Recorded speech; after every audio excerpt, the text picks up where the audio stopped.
The cause of the Dereel fire is actually under investigation. We know that there was no dry lightning around at the time. Don't believe there was any tractors or other machinery working in that area at the time.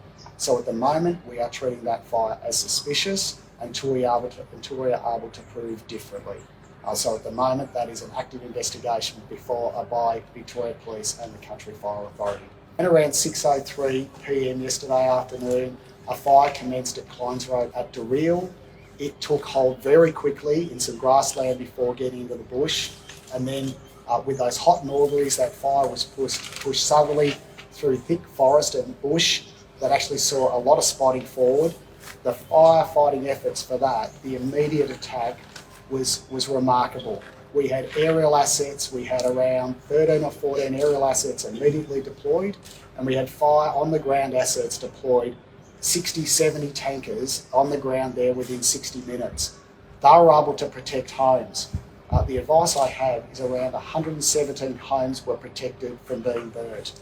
Sadly, there was one outbuilding lost that we know of at this stage, but what I've heard from the firefighting crews is they were putting the fire out on the doorstep, on back pergolas, in backyards, in front yards. The tankers were protecting every property they could, so the community can be really, really pleased that we've got such a fantastic firefighting capability in this state.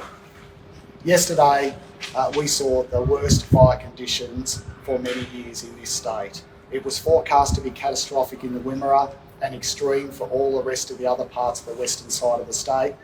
As the day unfolded, those catastrophic conditions also moved their way through the southwest of the state.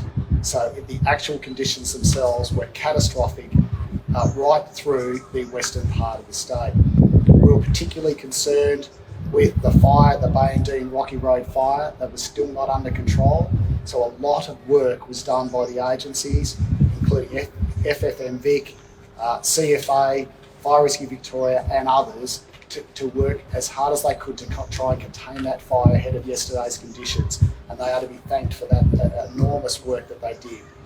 Premier, how concerning is it to you to hear that they are treating that Dereel fire as suspicious at this stage? Look, it is concerning. Obviously, as the Commissioner has indicated, there is an investigation underway, so I will be temperate with my commentary in terms of that not wanting to cut across that investigation. But I think when you consider the thousands of people, many of whom have volunteered their time, but also those whose day job it is, who have worked around the clock to protect communities, to protect life and asset, to see potentially that work undermined, I think is just unfathomable. But we'll let the police do their work to have that investigation.